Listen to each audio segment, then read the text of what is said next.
श्री सत्यनारायण भगवान व्रत कथा शास्त्रों में बताया गया है कि सत्यनारायण व्रत कथा का पाठ करने से व्यक्ति को 1000 यज्ञ करने के बराबर पुण्य फल की प्राप्ति होती है। सत्यनारायण भगवान व्रत कथा में भगवान विष्णु के सत्य स्वरूप के बारे में बताया गया है। इस व्रत का पाठ करने से घर में सुख समृद्धि का वास होता है और भगवान विष्णु की कृपा बना रहती है। सत्यनारायण व्रत कथा का पहला अध्याय। सत्यनारायण व्रत कथा। एक समय की बात है, नैमिषारण्य तीर्थ में शनिकादि 88,000 ऋषियों ने श्री सूत जी से पूछा, है प्रभु, इस कलियुग में वेद विद्या रहित मनुष्यों को प्रभु भक्ति किस प्रकार मिल सकती है तथा उनका उद्धार कैसे होगा?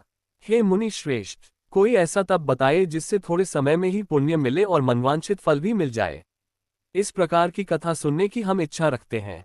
सर्व शास्त्रों के ज्ञाता सूत जी बोले, हे वैष्णवों में पूज्य, आप सभी ने प्राणियों के हित की बात पूछी है, इसलिए मैं एक ऐसे श्रेष्ठ व्रत को आप लोगों को बताऊंगा जिसे नारद जी ने लक्ष्मी नारायण जी से पूछा था और लक्ष्मीपति ने मुनिश्रेष्ठ नारद जी से कहा था। आप सब इसे ध्यान से सुनिए। एक समय की बात है, योगीराज नारद जी दूसरों के हित की इच्छा लिए अनेकों लोकों में घूमते हुए मृत्युलोक में आ पहुंचे। यहाँ उन्होंने अनेक योनियों में जन्मे प्रायः सभी मनुष्यों को अपने कर्मों द्वारा अनेकों दुखों से पीड़ित देखा। उनका दुख देख नारद जी सोचने लगे कि कैसा यत्न किया जाए जिसके करने से निश्चित रूप से मानव के दुखों का अंत हो जाए। इसी विचार पर मनन करते हुए वह विष्णुलोक में गए। वहां वह देवों के ईश नारायण की स्तुति करने लगे, जिनके हाथों में शंख, चक्र, गदा और पद्म थे, गले में वरमाला पहने हुए थे। स्तुति करते हुए नारद जी बोले, हे भगवान, आप अत्यंत शक्ति से संपन्न हैं, मन तथा वाणी भी आपको नहीं पा सकती है। आपका आदि, मध्य तथा अंत नहीं है। निर्गुण स्वरूप सृष्टि के कारण भक्तों के दुख को दूर करने वाले हैं, आपको मेरा नमस्कार है। नारद जी की स्तुति सुन विष्णु भगवान बोले, हे मुनिश्रेष्ठ, आपके मन में क्या बात है? आप किस काम के लिए पधारे हैं? उसे निसंकोच कहो। इस पर नारद मुनि बोले कि मृत्युलोक में अनेक योनियों में जन्मे मनुष्य अपने कर्मों के द्वारा अनेकों दुख से दुखी हो रहे हैं। हे नाथ, आप मुझ पर दया रखते हैं तो बताइए कि वो मनुष्य थोड़े प्रयास से ही अपने दुखों से कैसे छुटकारा पा सकते हैं। श्रीहरि बोले, हे नारद, मनुष्यों की भलाई के लिए तुमने बहुत अच्छी बात पूछी है। जिसके करने से मनुष्य मोह से छूट जाता है, वह बात मैं कहता हूँ, उसे सुनो। स्वर्गलोक व मृत्युलोक दोनों में एक दुर्लभ उत्तम व्रत है जो पुण्य देने वाला है। आज प्रेमवश होकर मैं उसे तुमसे कहता हूँ। श्री सत्यनारायण भगवान का ये व्रत अच्छी तरह विधान पूर्वक करके मनुष्य तुरंत ही यहाँ सुख भोग कर मरने पर मोक्ष पाता है। श्रीहरि के वचन सुन नारद जी बोले कि उस व्रत का फल क्या है और उसका विधान क्या है? यह व्रत किसने किया था? इस व्रत को किस दिन करना चाहिए? सभी कुछ विस्तार से बताएं। नारद की बात सुनकर श्रीहरि बोले, दुख व शोक को दूर करने वाला ये सभी स्थानों पर विजय दिलाने वाला है। मानव को भक्ति व श्रद्धा के साथ शाम को श्री सत्यनारायण की पूजा धर्मपरायण होकर ब्राह्मणों व बंधुओं के साथ करनी चाहिए। भक्ति भाव से ही नैवेद्य, केले का फल, घी, दूध और गेहूं का आटा सवाया लें। गेहूं के स्थान पर साठी का आटा, शक्कर तथा गुड़ लेकर व सभी भक्षण योग्य पदार्थों को मिलाकर भगवान का भोग लगाएं। ब्राह्मणों सहित बंधु बांधवों को भी भोजन कराएं, उसके बाद स्वयं भोजन करें। भजन कीर्तन के साथ भगवान की भक्ति में लीन हो जाएं। इस तरह से सत्यनारायण भगवान का ये व्रत करने पर मनुष्य की सारी इच्छाएं निश्चित रूप से पूरी होती हैं। इस कलिकाल अर्थात कलियुग में मृत्युलोक में मोक्ष का यही एक सरल उपाय बताया गया है। श्री सत्यनारायण व्रत कथा का पहला अध्याय संपूर्ण। बोलिए श्री सत्यनारायण भगवान की जय। सत्यनारायण भगवान की व्रत कथा का दूसरा अध्याय। सूत जी बोले, हे ऋषियों, जिसने पहले समय में इस व्रत को किया था उसका इतिहास कहता हूँ, ध्यान से सुनो। सुंदर काशीपुरी नगरी में एक अत्यंत निर्धन ब्राह्मण रहता था। भूख प्यास से परेशान वह धरती पर घूमता रहता था। ब्राह्मणों से प्रेम करने वाले भगवान ने एक दिन ब्राह्मण का वेश धारण कर उसके पास जाकर पूछा, हे विप्र, नित्य दुखी होकर तुम पृथ्वी पर क्यों घूमते हो? दीन ब्राह्मण बोला, मैं निर्धन ब्राह्मण हूँ, भिक्षा के लिए धरती पर घूमता हूँ। हे भगवान, यदि आप इसका कोई उपाय जानते हो तो बताइए। वृद्ध ब्राह्मण कहता है कि सत्यनारायण भगवान मनोवांछित फल देने वाले हैं, इसलिए तुम उनका पूजन करो। इसे करने से मनुष्य सभी दुखों से मुक्त हो जाता है। वृद्ध ब्राह्मण बनकर आए सत्यनारायण भगवान उस निर्धन ब्राह्मण को व्रत का सारा विधान बताकर अंतर्धान हो गए। ब्राह्मण मन ही मन सोचने लगा कि जिस व्रत को वृद्ध ब्राह्मण करने को कह गया है मैं उसे जरूर करूंगा। ये निश्चय करने के बाद उसे रात में नींद नहीं आई। वह सवेरे उठकर सत्यनारायण भगवान के व्रत का निश्चय कर भिक्षा के लिए चला गया। उस दिन निर्धन ब्राह्मण को भिक्षा में बहुत धन मिला, जिससे उसने बंधु बांधवों के साथ मिलकर श्री सत्यनारायण भगवान का व्रत संपन्न किया। भगवान सत्यनारायण का व्रत संपन्न करने के बाद वह निर्धन ब्राह्मण सभी दुखों से छूट गया और अनेक प्रकार की संपत्तियों से युक्त हो गया। उसी समय से यह ब्राह्मण हर माह इस व्रत को करने लगा। इस तरह से सत्यनारायण भगवान के व्रत को जो मनुष्य करेगा वह सभी प्रकार के पापों से छूटकर मोक्ष को प्राप्त होगा। जो मनुष्य इस व्रत को करेगा वह भी सभी दुखों से मुक्त हो जाएगा। सूत जी बोले कि इस तरह से नारद जी से नारायण जी का कहा हुआ श्री सत्यनारायण व्रत को मैंने तुमसे कहा। हे विप्रो, मैं अब और क्या कहूँ। ऋषि बोले, हे मुनिव, संसार में उस विप्र से सुनकर और किस किस ने इस व्रत को किया, हम सब इस बात को सुनना चाहते हैं। इसके लिए हमारे मन में श्रद्धा का भाव है। सूत जी बोले, हे मुनियों, जिस जिसने इस व्रत को किया है वे सब सुनो। एक समय वही विप्र धन व ऐश्वर्य के अनुसार अपने बंधु बांधवों के साथ इस व्रत को करने को तैयार हुआ। उसी समय एक लकड़ी बेचने वाला बूढ़ा आदमी आया और लकड़ियां बाहर रखकर अंदर ब्राह्मण के घर में गया। प्यास से दुखी वह लकड़हारा उनको व्रत करते देख विप्र को नमस्कार कर पूछने लगा कि आप ये क्या कर रहे हैं। तो उन्होंने बताया कि व्रत कर रहा हूं तथा इसे करने से क्या फल मिलेगा, कृपया मुझे भी बताएं। ब्राह्मण ने कहा कि सब मनोकामनाओं को पूरा करने वाला ये सत्यनारायण भगवान का व्रत है। इनकी कृपा से ही मेरे घर में धन धान्य आदि की वृद्धि हुई है। विप्र से सत्यनारायण व्रत या के बारे में जानकर लकड़हारा बहुत प्रसन्न हुआ। चरणामृत लेकर वह प्रसाद खाने के बाद वह अपने घर गया। लकड़हारे ने अपने मन में संकल्प किया कि आज लकड़ी बेचने से जो धन मिलेगा उसी से श्री सत्यनारायण भगवान का उत्तम व्रत करूंगा। मन में इस विचार को ले बूढ़ा आदमी सिर पर लकड़ियां रख उस नगर में बेचने गया जहां धनी लोग ज्यादा रहते थे। उस नगर में उसे अपनी लकड़ियों का दाम पहले से 4 गुना अधिक मिलता है। बूढ़ा प्रसन्नता के साथ दाम लेकर केले, शक्कर, घी, दूध, दही और गेहूं का आटा ले और सत्यनारायण भगवान के व्रत की अन्य सामग्रियां लेकर अपने घर गया। वहां उसने अपने बंधु बांधवों को बुलाकर विधि विधान से सत्यनारायण भगवान का पूजन और व्रत किया। इस व्रत के प्रभाव से वह बूढ़ा लकड़हारा धनपुत्र आदि से युक्त होकर संसार के समस्त सुख भोग अंतकाल में बैकुंठ धाम चला गया। श्री सत्यनारायण व्रत कथा का दूसरा अध्याय संपूर्ण। बोलिए श्री सत्यनारायण भगवान की जय। सत्यनारायण भगवान की व्रत कथा का तीसरा अध्याय। सूत जी बोले, हे श्रेष्ठ मुनियों, अब आगे की कथा कहता हूँ। पहले समय में उल्कामुख नाम का एक बुद्धिमान राजा था। वह सत्यवक्ता और जितेंद्रिय था। प्रतिदिन देव स्थानों पर जाता और निर्धनों को धन देकर उनके कष्ट दूर करता था। उसकी पत्नी कमल के समान मुख वाली तथा सती साध्वी थी। भद्रशिला नदी के तट पर उन दोनों ने श्री सत्यनारायण भगवान का व्रत किया। उसी समय साधु नाम का एक वैश्य आया। उसके पास व्यापार करने के लिए बहुत सा धन भी था। राजा को व्रत करते देखकर वह विनय के साथ पूछने लगा, हे राजन, भक्तिभाव से पूर्ण होकर आप ये क्या कर रहे हैं? मैं सुनने की इच्छा रखता हूं तो आप मुझे बताएं।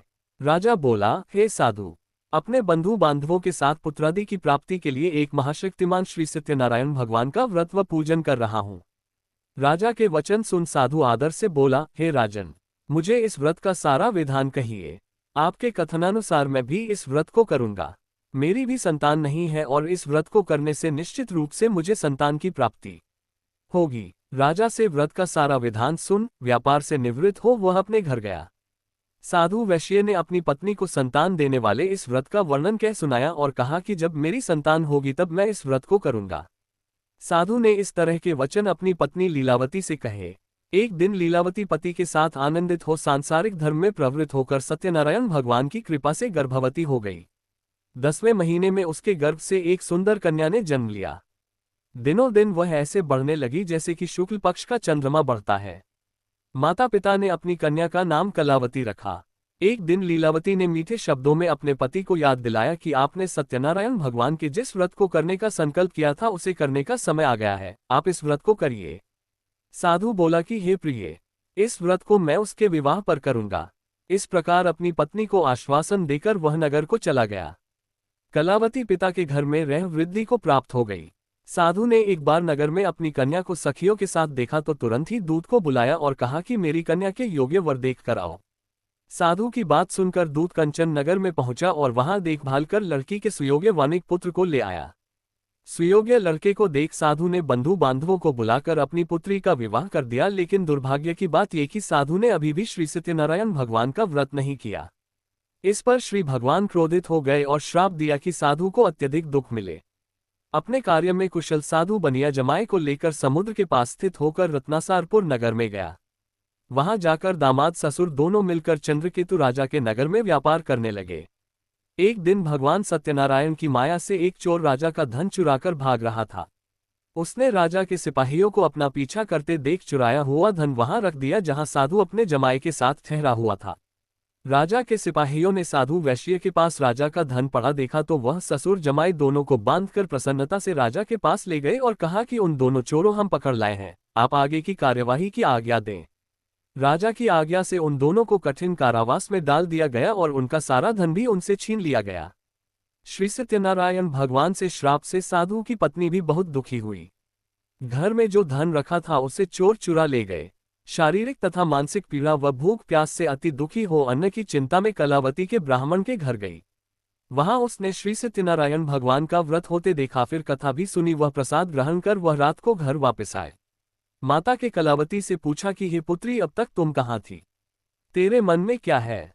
कलावती ने अपनी माता से कहा, हे माता, मैंने एक ब्राह्मण के घर में श्री सत्यनारायण भगवान का व्रत देखा है। कन्या के वचन सुन लीलावती भगवान के पूजन की तैयारी करने लगी। लीलावती ने परिवार व बंधुओं सहित सत्यनारायण भगवान का पूजन किया और उनसे वर मांगा कि मेरे पति तथा जमाई शीघ्र घर आ जाएं। साथ ही यह भी प्रार्थना की कि हम सबका अपराध क्षमा करें। श्री सत्यनारायण भगवान इस व्रत से संतुष्ट हो गए और राजा चंद्रकेतु को सपने में दर्शन दे कहा कि हे राजन, तुम उन दोनों वैश्यों को छोड़ दो और तुमने उनका जो धन लिया है उसे वापस कर दो। अगर ऐसा नहीं किया तो मैं तुम्हारा धन, राज्य व संतान सभी को नष्ट कर दूंगा। राजा को ये सब कहकर वह अंतर्धान हो गए। प्रातःकाल सभा में राजा ने अपना सपना सुनाया, फिर बोले कि बनिक पुत्रों को कैद से मुक्त कर सभा में लाओ। दोनों ने आते ही राजा को प्रणाम किया। राजा मीठी वाणी में बोला, हे महानुभावों, भाग्यवश कठिन दुख तुम्हें प्राप्त हुआ है, लेकिन अब तुम्हें कोई भय नहीं है। कह राजा ने उन दोनों को नए वस्त्राभूषण भी पहनाए और जितना धन उनका लिया था उससे दुगुना धन वापस कर दिया। दोनों वैश्य अपने घर को चल दिए।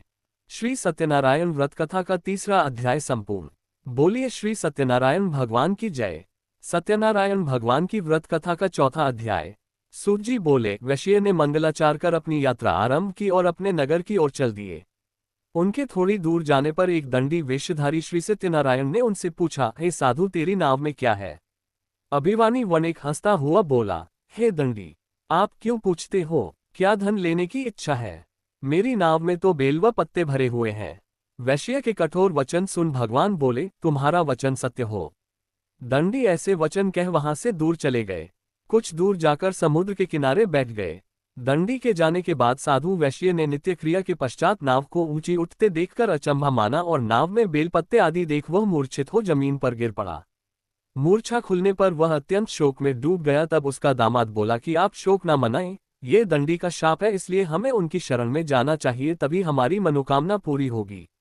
दामाद की बात सुनकर वह दंडी के पास पहुंचा और अत्यंत भक्तिभाव नमस्कार करके बोला, मैंने आपसे जो सत्य वचन कहे थे उनके लिए मुझे क्षमा दें। ऐसा कहकर महान शोकातुर हो रोने लगा। तब दंडी भगवान बोले, हे वणिक पुत्र, मेरी आज्ञा से बार बार तुम्हें दुख प्राप्त हुआ है, तू मेरी पूजा से विमुख हुआ। साधु बोला, हे भगवान, आपकी माया से ब्रह्मा आदि देवता भी आपके रूप को नहीं जानते, तब मैं अज्ञानी कैसे जान सकता हूँ?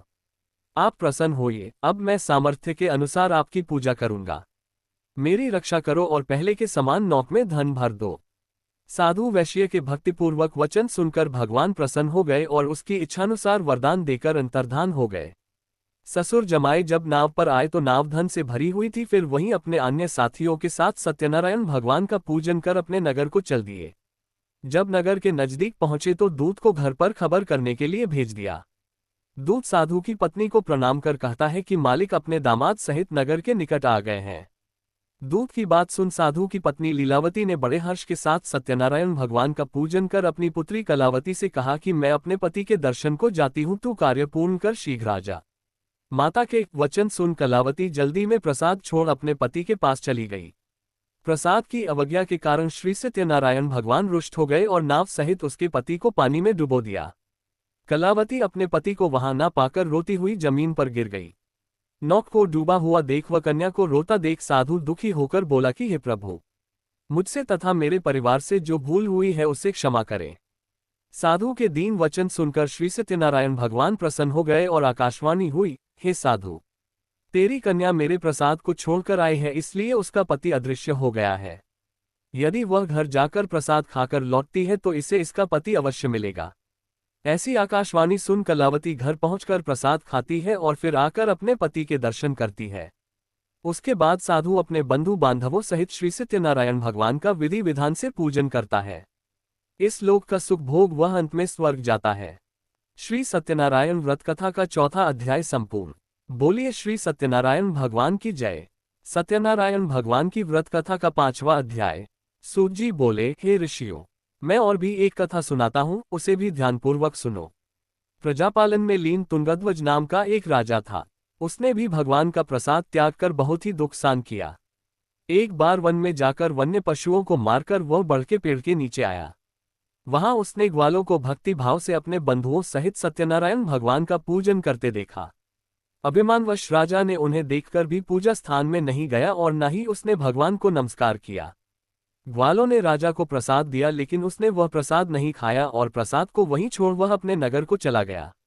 जब वह नगर में पहुंचा तो वहां सब कुछ तहस नहस हुआ पाया, तो वह शीघ्र ही समझ गया कि यह सब भगवान ने ही किया है।